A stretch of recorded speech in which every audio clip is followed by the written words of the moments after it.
Hey, what's up, and welcome to QnA, the show where I take your questions and answer them here in video format. A lot of questions to answer, a lot of things that you guys want to ask.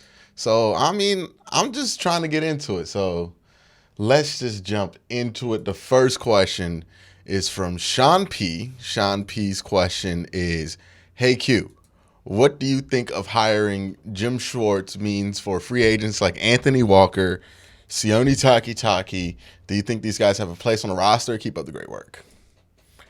It's going to be interesting, right? Because one of the realities that the Browns are going to have to face here is the cap realities, right? And look, there are ways to kick certain things down the road so you don't have to face all the realities all at the same time. A lot of NFL teams have done this successfully. But one of the things the Browns are going to have to start doing is start managing their diet, right? You know, the last few years we've been able to go to the buffet, eat whatever we want, right? If you want to think of the Browns cap situation, think about it like this. From about 2017 to 2021, the Browns had that like teenage metabolism. You know what I mean? Where they can eat whatever they want, do whatever they want with their body, and it's going to be cool. Right now, the Browns are about turning 25, right? And what that means is that metabolism that they've had early in this rebuild is just not there anymore. So now you need to be a little bit more decisive about what you choose to put in your body, and more lean about what you choose. So in other years where it'd be like, hey, we're going to keep Anthony Walker and Sione Taki just in case. Now it might be a situation where it's like, okay, maybe we need to pick one of the two. You know, do we feel like Sione Taki's that different from somebody that we could retain cheaply like Reggie Ragland? Or do we feel like he is worth keeping? He's so much better. And then maybe if you feel like, hey, maybe Sione can play Sam and Mike linebacker, right? Because that's something that you really feel like. Do you think Anthony Walker has that versatility? If you feel like Taki does, you go with Taki. If you value Anthony Walker's leadership and his ability to hold down the Mike position, then that's something you hold down there. But with linebacker, that's just going to be one of the positions you try to save money on because, quite frankly, it's been proven this year you can find guys who can play linebacker. There are more than 32 of those guys. You know what I mean? In the NFL, there's a lot of them that can play linebacker in the NFL. John Klein says, I was actually impressed with Perrion, what I've seen in his first season. If he grows a little, Jim molding him into a great interior lineman and getting another vet. With Perrion, I'm really hopeful and really excited for what the future could be with Perrion Winfrey, with a better coach who's focused on the style of play that he plays. And Perrion Winfrey, long guy, he could play in a wide nine. Like, he's kind of what you want in a wide nine. He's that archetype of a defensive tackle. And I think if anybody can mold him, I think Jim Schwartz can. You know, I think that's somebody that Jim Schwartz can really mold. He's had a lot of guys like that. And he's not going to be fazed by a lot. And I think Perrion Winfrey needed another voice in the room. I think something happened between him and some of the coaches on the staff that really hindered their ability to trust each other. So I think that's going to be good for Perrion. But I cannot rely on that, right? While it would be nice for Perrion to become a starter, I can't go into the offseason penciling him in before training camp before I see any evidence of improvement based on what I seen last year. And that's somebody who's a big Perrion Winfrey fan saying this. You know what I mean? I'm a huge believer in him, but I also did not see enough from him last year to be like, hey, he's going to start. You know what I mean? And look, I'm going to give Jordan Elliott that same chance. I think those two can be very intriguing with better coaching, but also, you know, the resume is not one of, hey, we should rely on starting these guys. I think you look for a big time starter in the offseason, and then you might want to look for another solid veteran starter as well. But that's where I would be. This next question is from Jilly Beaner. I hope that's how that's pronounced. Q, what's a bigger need for the Browns this offseason on the offensive side of the ball?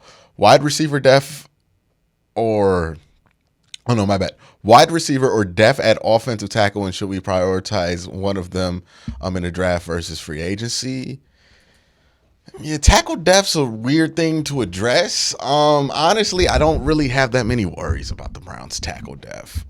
James Hudson is fine; he can swing on both sides, and he's primarily going to be asked to be right tackle if Conklin's hurt. I'm okay with that. Jet Wills is going to hold it down at that position. He didn't get like an ACL tear. Apparently, it was an MCL sprain, is what I'm hearing. So that's very good news. So he'll be back for next year, probably for camp next year. So that's really good. And behind him, maybe you want to get another guy there. But like, let's be real. Let's be 100% real. If we have both tackles hurt, it doesn't matter if we have extra depth at offensive line. Once you're down to what is your fourth string tackle because of injuries, you're kind of screwed anyways. You know what I mean? Like, it's like being down to your third quarterback. Once you're down to your third quarterback, it just is what it is. You can't be prepared for that. Like, there's no preparing for your third quarterback. It's kind of a pointless exercise because whoever you can get to fill that role of third quarterback or backup rotational tackle is not going to be that good. Because if they were good, they would play somewhere. You know, so it just is what it is. There's not that many good offensive linemen in the NFL to have four great tackles. So, you know, I don't even think that's a priority, to be honest, the depth at offensive tackle.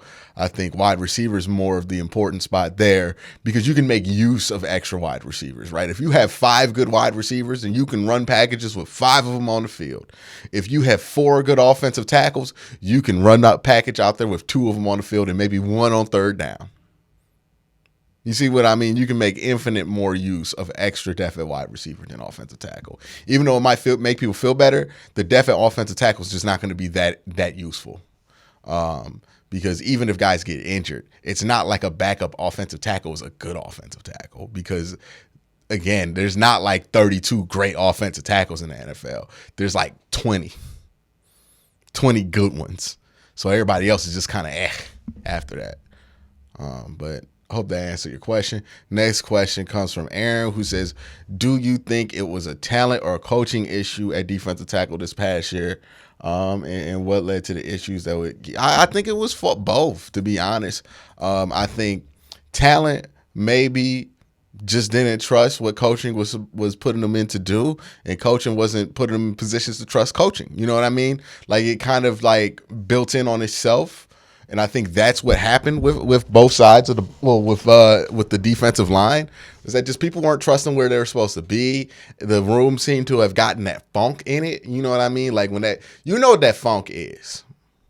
Like, we've all been at work and there's one shift that got the funk, right? Somebody in that shift don't want to be there.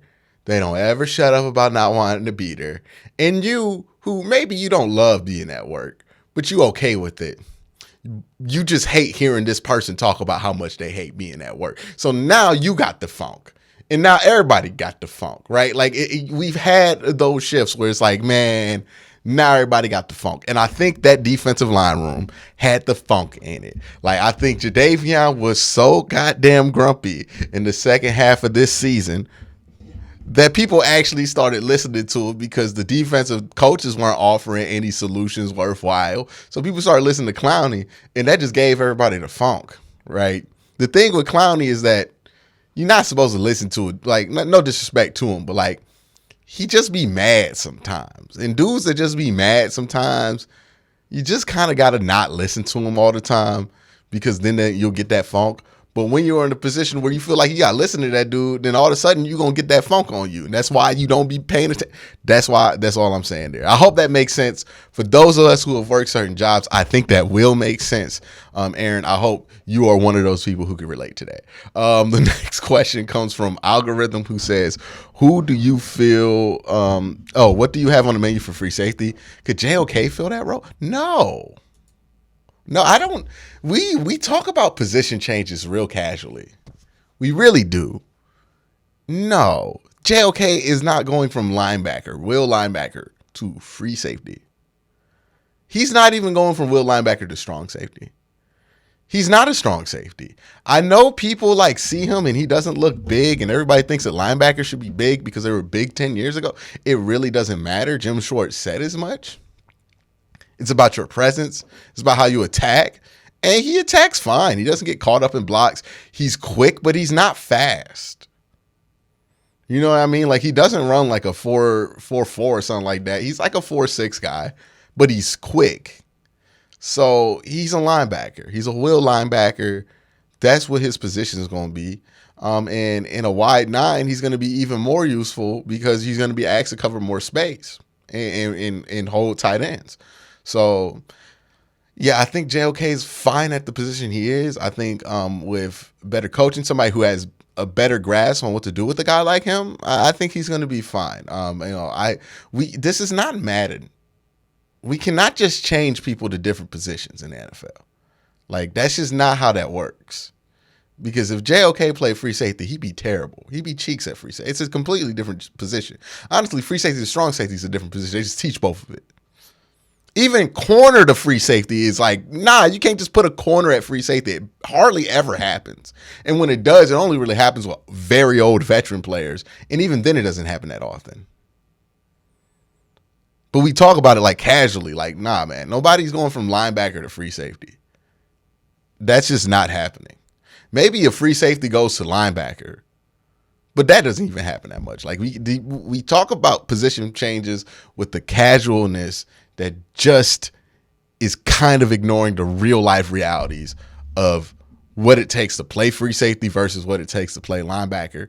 And the requirements are such that if JOK was fast enough, like not fast, but like long speed fast enough to play free safety, he would be a free safety because he would have been like the top 10 pick in the draft at free safety. But he's not. So he's a linebacker. It's just kind of how that rolls out.